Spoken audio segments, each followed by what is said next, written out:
pengosongan Villa Songgoriti, Kota Batu. Batu Lensa Barometer Indonesia.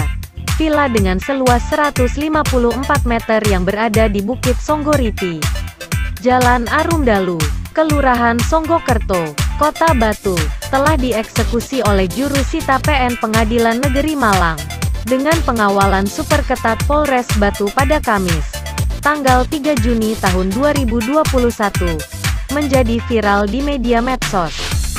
Berdasarkan penetapan Ketua PN Malang Nomor 7 X 2020 Petanyuton Malang tanggal 6 April tahun 2021, saat proses eksekusi para aparat keamanan diterjunkan mengawal proses pengosongan, barang-barang perabot milik penghuni diangkut dengan menggunakan truk.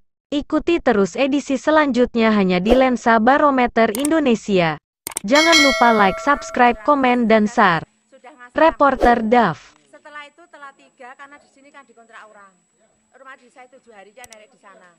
Tahu-tahu sudah ada pelelangan. Lah, satu tahun lalu langsung saya pengosongan. Jadi saya tidak dapat susu, tidak dapat apapun. Ini buktinya. Utangnya berapa, Bu? 800. Nilai aset saya segini 2,5. Sudah dilunasi. Oh, belum. Jadi kita macet 3 kali. Mengangsur 3 kali. Iya, tidak ada jual bersama. Lek rakyat kecil kayak saya, di mana perbankan? Terus saya sekarang sudah daftar di Surabaya, berjalan 2 bulan. Dan ada relas. Daftar apa itu, Bu? Daftar naik banding. Ada relas berarti karena aku berjalan kan? Berarti ini sengketa enggak, Mas? Sengketa enggak, Runjenengan? Telatnya kenapa, Bu? Telatnya ada musibah.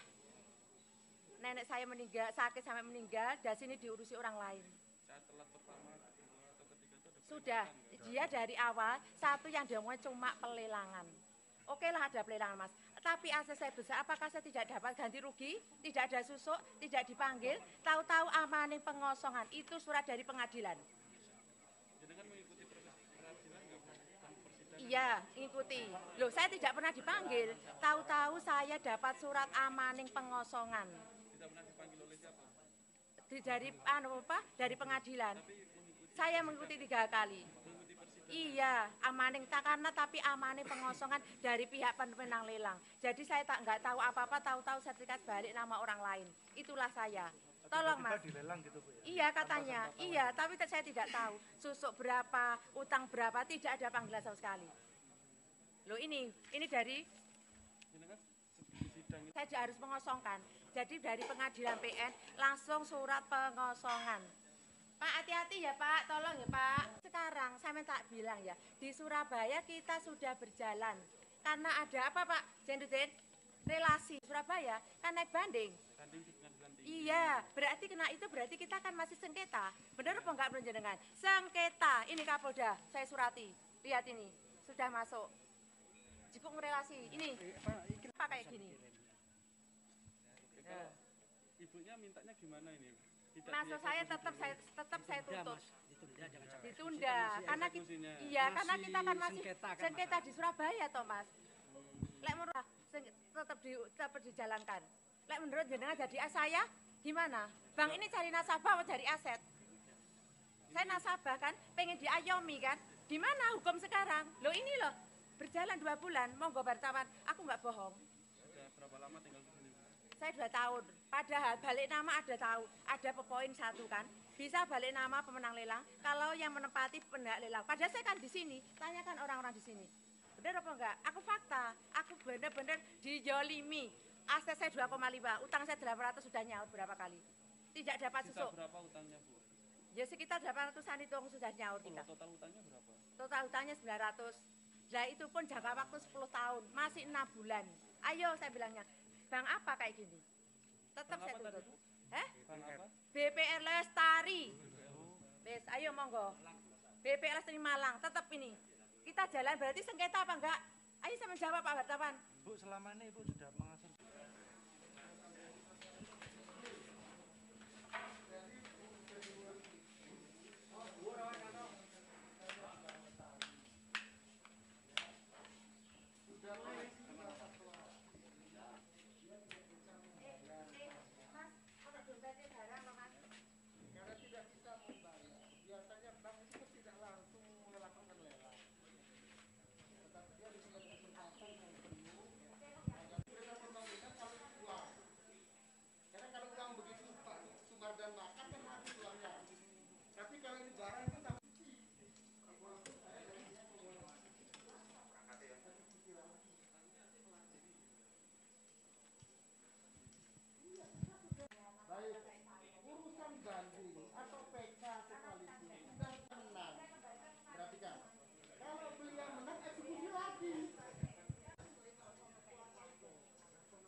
Oh ya jelas, bank itu tidak langsung. Kemudian November tahun 2019 ya, objek itu dilelang. Jadi utang ini sejak kapan Pak Mat? Oh, sudah lama. Kalau saya di sini kan tidak bicara masalah utang, bicara tentang klien saya sebagai pemenang lelang. Ya, jadi eksekusi pengosongan ini adalah karena klien saya sebagai pemenang lelang. Ya. Bentar, tak lihat.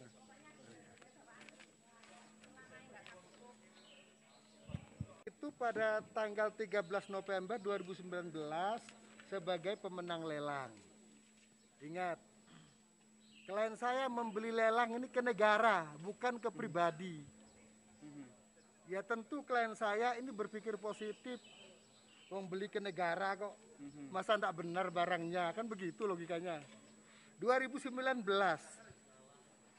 sebelum eksekusi diajukan, klien saya sudah datang menemui beliau.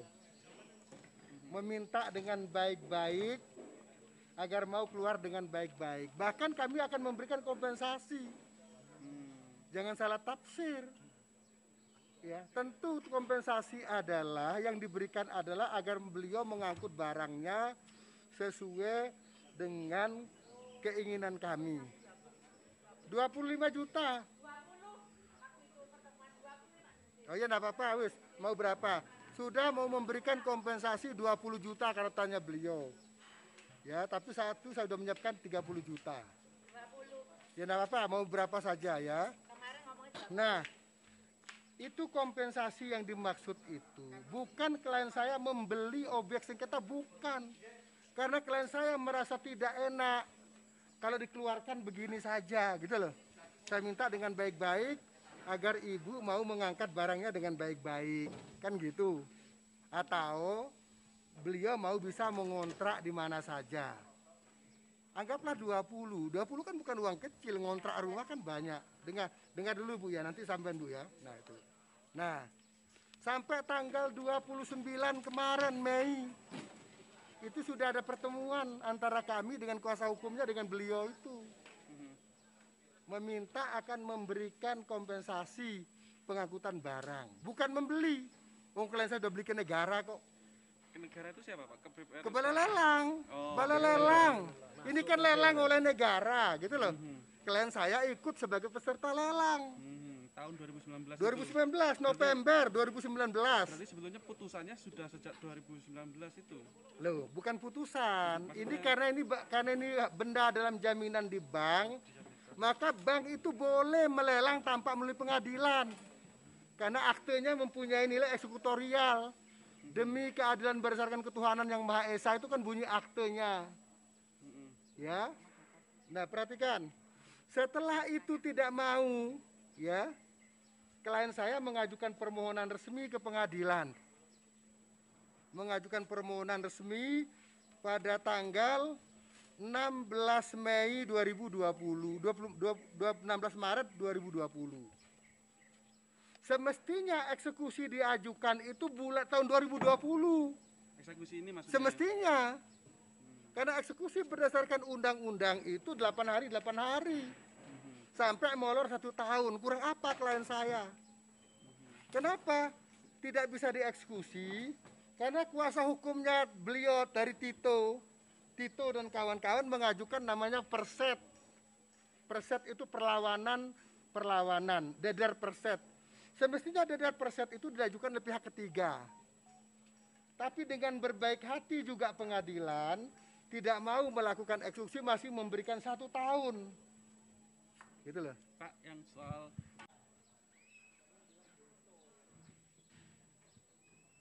kepada kuasa pemohon eksekusi. Jadi setelah kami serahkan, tanggung jawab pengadilan negeri selesai, dan semuanya akan menjadi tanggung jawab kepada di kuasa hukum pemohon eksekusi.